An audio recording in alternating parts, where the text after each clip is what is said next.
Hello दोस्तों, Hindi mirror पर फिर से आपका स्वागत है। अभी आज की वीडियो में हमने ये 1 बजे से आपके लिए अपलोड करनी शुरू की थी, जिसमें हमने फर्स्ट ईयर की भी आज 2 वीडियो अपलोड की हैं और सेकंड ईयर की भी, और अभी थर्ड ईयर की हम अपलोड करने जा रहे हैं अभी थोड़ी देर में।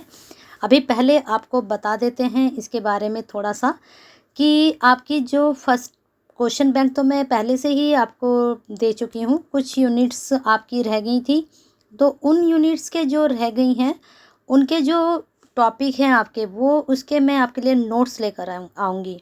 आज मैं यूनिट 1 के करा रही हूँ और कल संडे है, तो कल आराम से बैठकर हम सारे नोट्स की तैयारी करते हैं आपके फर्स्ट पेपर की। उससे क्या होगा, क्वेश्चन बैंक भी तैयार हो जाएगा आपका और साथ में आपके टॉपिक भी तैयार हो जाएंगे, क्योंकि क्वेश्चन बैंक देने के बाद भी स्टूडेंट्स की क्वेरी आ रही है कि मैडम इनके आंसर बता दीजिए, इनके आंसर प्रोवाइड करा दीजिए, नहीं मिल रहे हैं। तो मैंने सोचा कि मैं क्वेश्चन बैंक ना बनाकर सीधे सीधे टॉपिक जो कराऊं, जो आपके महत्वपूर्ण हैं। तो अब आते हैं हम बीए थर्ड ईयर की यूनिट 1 पर। आपका जो पेपर है पॉलिटिकल साइंस का फर्स्ट पेपर, यूनिट 1 में अगर आपके पास सिलेबस नहीं है तो लेकर बैठ जाइए, क्योंकि टॉपिक मैं बताने वाली हूँ कहाँ से आपके क्वेश्चंस बनेंगे। अंतर्राष्ट्रीय राजनीति की आपसे परिभाषा पूछी जा सकती है। यहाँ पर आप देखिए, आपके सिलेबस में लिखा है दायरा। दायरा का मतलब होता है क्षेत्र, ठीक है, क्षेत्र होता है, ठीक है। अब आते हैं प्रकृति पर। प्रकृति के बारे में क्वेश्चंस बन सकता है। फिर इसके बाद है आपका आदर्शवाद और यथार्थवाद। यहाँ से आपका 100% क्वेश्चंस पूछा जाएगा। इन दोनों में अंतर पूछा जा सकता है, या फिर अंतर्राष्ट्रीय राजनीति में आदर्शवाद के बारे में पूछा जा सकता है, या फिर अंतर्राष्ट्रीय राजनीति में आपसे यथार्थवाद के बारे में पूछा जा सकता है कि क्या इनका रोल है या क्या इनकी भूमिका है। इस तरह से आपके क्वेश्चंस बन सकते हैं अंतर्राष्ट्रीय संबंधों के दृष्टिकोण से, ठीक है। फिर आते हैं अंतर्राष्ट्रीय संबंधों का विकास और प्रकृति। एक टॉपिक आपका ये बनता है। आपने देखा होगा कि आपके जो फर्स्ट यूनिट है उसमें एक तो अंतर्राष्ट्रीय राजनीति की परिभाषा है, दायरा है, प्रकृति है। उसके बाद अंतर्राष्ट्रीय जो संबंध होते हैं उनके विकास के बारे में पूछा गया। जब तक हम सिलेबस को अच्छे से नहीं समझ लेते हैं तब तक हम चीज़ों को पकड़ नहीं पाते। पहले समझने की ज़रूरत होती है सिलेबस को। तो यहाँ पर पूछा गया, दूसरे में आपके से विकास पूछा गया और प्रकृति पूछी गई है कि किस तरह से जो हमारे अंतर्राष्ट्रीय संबंध हैं उनका विकास हुआ और उनकी प्रकृति कैसी है। तो विकास के बारे में मैं टॉपिक तो नहीं लेकर आई हूँ, मैं तो टॉपिक सिर्फ आपका दायरा और राजनीति लेकर आई हूँ, यथार्थवाद और आदर्शवाद का अंतर लेकर आई हूँ। लेकिन अगर विकास में से क्वेश्चन आता है तो आपको बता दूं कि ये मध्यकाल से जो अंतर्राष्ट्रीय संबंध है, राजनीति है, वो आदिकाल से ही चली आ रही। तो आदिकाल को आप अलग से बताओगे, मध्यकाल में अलग, आधुनिक काल में अलग। तो ये सारे वैश्वीकरण का जो है अंतर्राष्ट्रीय राजनीति, सबको आपको एक्सप्लेन करना पड़ेगा अगर विकास का क्वेश्चन आपका बनता है। तो यूनिट तो मैंने क्लियर कर दी कि किस तरह से आपको करना है। अब आते हैं अंतर्राष्ट्रीय क्या है राजनीति। ज़्यादा मैं नहीं इसको एक्सप्लेन करूँगी, आपके सामने स्क्रीन पर ये आपका है, तो आप इसका स्क्रीनशॉट भी ले सकते हो। मैं थोड़े इसमें आपको बताऊंगी कि क्या है अंतर्राष्ट्रीय संबंध तथा राजनीति की कहानी, जो युद्ध व शांति के आधार मुद्दों पर आश्रित है। समझ में आई ये लाइन? ये कह रहा है कि जो हमारे अंतर्राष्ट्रीय जो संबंध होते हैं वो एक राजनीति पर आधारित होते हैं, एक राजनीति होती है। जब हम कोई युद्ध करते हैं उसकी शांति के लिए हम एक दूसरे से क्या करते हैं, संबंध बनाते हैं, वही अंतर्राष्ट्रीय राजनीति कहलाती है। अब आगे कह रहा है कि जिससे सत्ता के तत्व से प्रभावित राज्यों का वास्तविक व्यवहार जो है काफ़ी क्या होता है, अंतर्भूत होता है, और ये काफ़ी पुराना है, सदियों से चला आ रही है ये चीज़ें। जो हमारे झगड़े होते हैं जो बाहर से होते हैं, तो ये आज की बात नहीं है, काफ़ी टाइम से चला आ रहा है। तो प्राचीन काल में इसके लक्षण भारत के कौटिल्य तथा यूनान के थुसीडाइटस के आलेखों में देखे जा सकते हैं। मध्य युग में ऐसे संकेत रोम के दांते तथा फ्रांस के पीरे दुबई व एमरिक क्रूसे की कृतियों में खोजे जा सकते हैं। आधुनिक काल में ग्रोशियस, पुडेनडॉर्फ, बेथम, फेनविक तथा ओपेनहाइम जैसे महान न्यायविदों Abbe Saint Pierre Rousseau, Kant Green जैसे दार्शनिकों, मैकियावेली आदि के बारे में आप इनके सबके नाम ना लिखें, एक दो इसमें से आप ले लें तो उनको बारे में आप एक्सप्लेन कर सकते हो। आपको सारा पढ़ने की ज़रूरत नहीं होती है, अब चीज़ों को पकड़ने की ज़रूरत होती है कि अगर आपके समझ में चीज़ें आ जाती हैं तो आप खुद से भी उनको लिख सकते हो। तो यहाँ पर आप, मुझे लगता है, समझ गए होंगे कि मैंने बताया था कि शुरू से लेकर अभी तक आधुनिक युग तक ये सब चीज़ें चली आ रही हैं, प्राचीन काल से लेकर।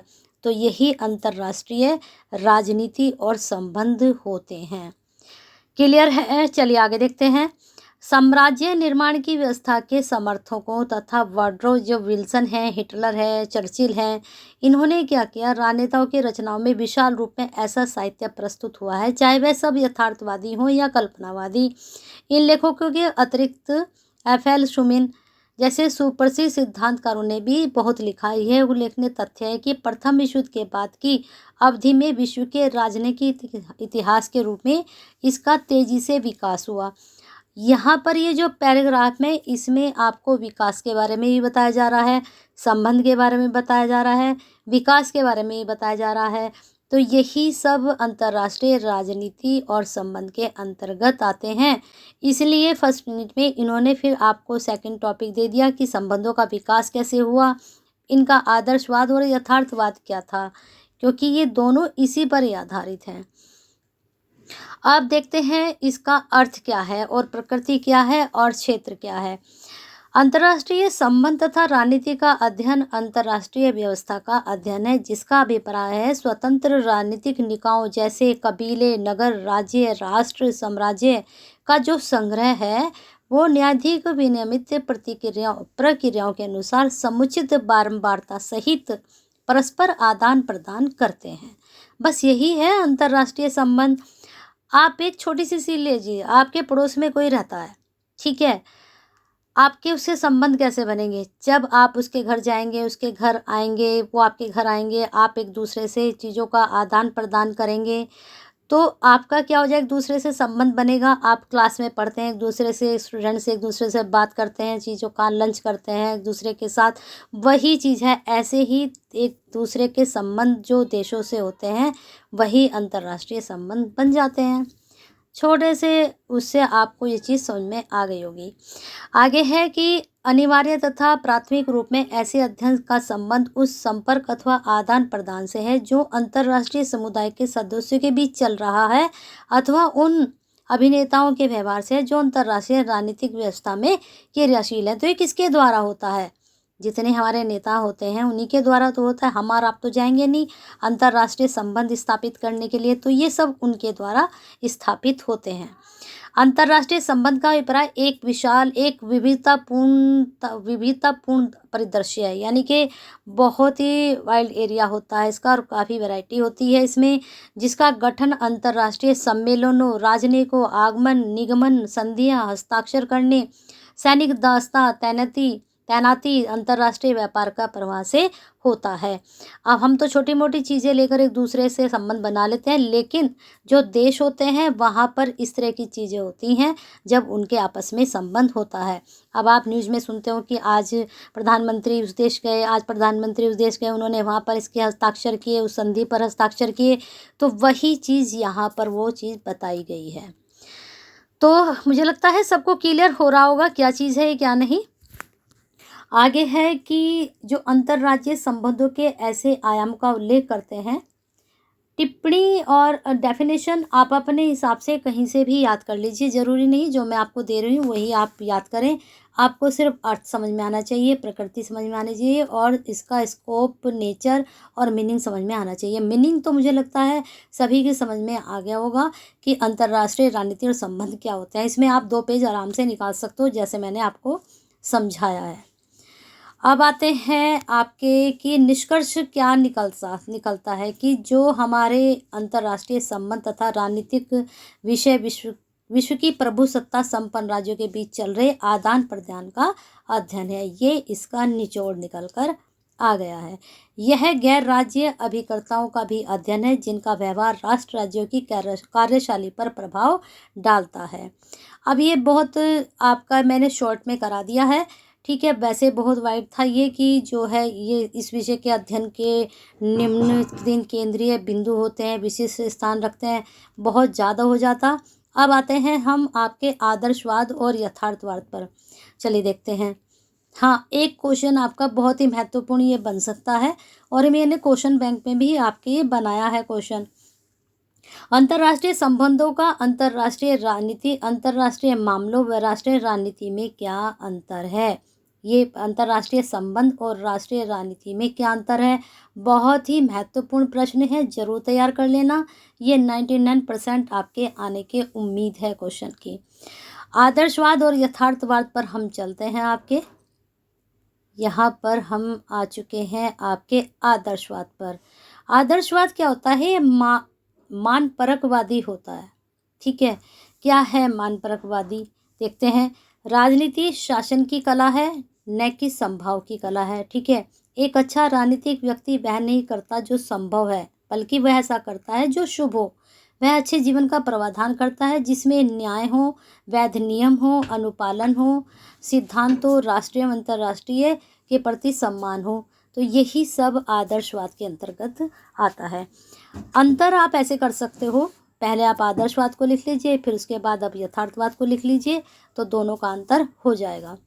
अब आते हैं सेकंड पॉइंट पे। फर्स्ट पॉइंट समझ में आ गया होगा, जो कुछ अच्छे के लिए हो, सबके लिए हो, न्याय हो, नियम हो उसमें, तो वह क्या होता है? एक आदर्शवाद होता है। नेक्स्ट है, व्यवहार का कोई नमूना अपरिवर्तन नहीं है। मानव में अपने व्यवहार को बदलने तथा उसे नियंत्रण करने के बारे में सीखने की क्षमता है। विशुद्ध रूप में स्वार्थ अभिप्रेत व्यवहार मानव को पशुवर्ती वाला जीवन में बदल देता है। तो इस वाले पैराग्राफ में ये बताया है कि आप परिस्थिति के अनुसार बदल सकते हो और आप सिर्फ अपने लिए नहीं जीते हो, आपको सबके लिए जीने होता है। यही आदर्शवाद है। नेक्स्ट है, नैतिक सिद्धांत। क्या होते हैं नैतिक सिद्धांत? नैतिक सिद्धांत में आप न्याय संगत होकर चलते हो। आप कहना चाहिए कि एथिक्स लेकर चलते हो। नैतिक का मतलब होता है एक एथिक्स के अनुसार आपको चलना। उस आधारशिला का कार्य कर सकते हैं जिसमें उचित न्याय संगत हो, नियम निकल कर आता हो, प्रभावशाली ढंग से उनको लागू किया जा सकता हो, सबके लिए बराबर हो, और जिसमें क्या हो? राजनीति बल के परित्याग हो, सीखने का प्रोत्साहन हो, पर्याप्त रूप में प्रबुद्ध शासकों के नेतृत्व के अधीन सह अस्तित्व का समावेश इसमें होना चाहिए। तो ये इस प्रकार से आपके हैं। एक हेडिंग या एक लाइन पॉइंट यहाँ पर है, फिर 5 पॉइंट है, फिर 6 पॉइंट है। फिर आते हैं हम यथार्थवादी पर। क्या है यथार्थवाद? यथार्थवाद एक तो आप बोल सकते हो कि जो आपके सामने है, जो सच्चाई है, आप ख्यालों में नहीं रहते, आप कल्पना में नहीं रहते, आप कुछ भावनाओं में बहकर कोई फैसला नहीं करते हो। यहाँ पर यथार्थ के अकॉर्डिंग सब कुछ होता है।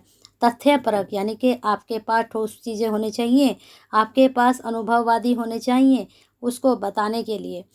देखते हैं, सत्ता की परिभाषा मनोवैज्ञानिक संबंध के रूप में की जाती है जिसमें कोई अभिनेता किसी अन्य के व्यवहार को नियंत्रित करने में समर्थ होता है। इसका एक अन्य केंद्रीय विचार है कि हित आप पढ़ सकते हो। हित आपके क्वेश्चंस बन सकता है एग्जाम में, याद कर लेना इसको, मैंने बनाया भी है ये क्वेश्चन। तो विवेकशील राजनीतिक अभिनेता वह है जो अपने हितों को बढ़ावा देने के लिए कार्य करता है। अतः विवेकपूर्ण ढंग से कार्य करने, अपने हित में कार्य करने का अर्थ है सत्ता की खोज करना था, दूसरों को नियंत्रण रखने की क्षमता तथा इच्छा होना। यही यथार्थवाद है। ठीक है, यही तथ्यपरक है। आगे अगर ये समझ में नहीं आया तो यहाँ समझा देते हैं। व्यक्तिगत, सामूहिक तथा राष्ट्रीय हितों खातिर कार्य करना मुख्यतः राजनीतिक होता है। यही उन शक्तियों के प्रति आज्ञा पालन जैसा भी है जो मानवीय प्रकृति में निहित है। अपने हितों को बढ़ावा देने के लिए सत्ता की खोज करने का अर्थ है प्रकृति के नियमों के आधारभूत आदेशों का अनुकरण करना है। तो इसमें कहने का मतलब ये है यथार्थवाद में कि आप दूसरों का बुरा नहीं कर रहे, लेकिन आप अपना अच्छा कर रहे हैं, और यही चीज़ यहाँ पर दिखाई गई है, हितों को लेकर दिखाई गई है। उसमें हित आपके भी हो सकते हैं, हमारे भी हो सकते हैं, किसी के भी हो सकते हैं। एक अच्छा राजनीतिक व्यक्ति विवेकशील व्यक्ति होता है।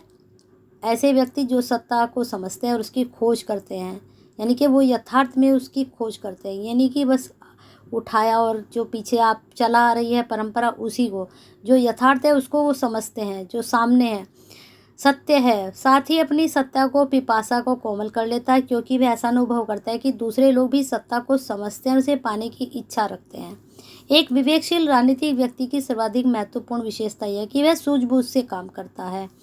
ठीक है, सामाजिक सामूहिकता का बना रहना, उसके विकास हो, उसका सरोकार हो, परंतु असीम विकास की खोज में यह विचारात्मक, नैतिकवादी और विधानवादी औचित्य की रक्षा हेतु सामूहिकता के जीवन को कभी खतरे में नहीं डालता। जैसे कि मैंने अभी आपको बताया था कि वह हित तो चाहता है, लेकिन वह कभी भी जो नैतिकता होती है, जो विधान होते हैं, उसके औचित्य को ख़त्म नहीं करता, उसको भी वह बना कर रखता है। और यथार्थवादी जो होते हैं वो सबका भला भी चाहते हैं अपने साथ साथ। यहाँ पर मैकियावेली के अनुसार आप देख सकते हैं मैकियावेली ने क्या बताया है। ठीक है, तो ये आपके लिए मैं लेकर आई थी फर्स्ट यूनिट से। कल में हम ये आपकी सारी यूनिट क्लियर कर देते हैं। ऐसे ही छोटे छोटे टॉपिक लाकर पूरी यूनिट आपकी एक ही टॉपिक में क्लियर कर दूंगी, जिससे आपको थोड़ा बहुत गाइडेंस मिलेगा।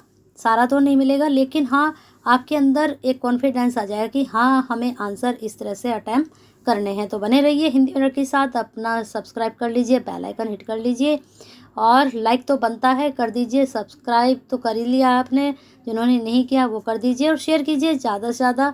BA थर्ड ईयर के स्टूडेंट्स के लिए यूनिट 1 के ये नोट्स आपको मिल चुके हैं, और कमेंट बॉक्स में अपनी क्वेरी ऐसे ही सेंड करते रहिए। हिंदी मीडियम के साथ अपना प्यार और साथ ऐसे ही बना के रखिए।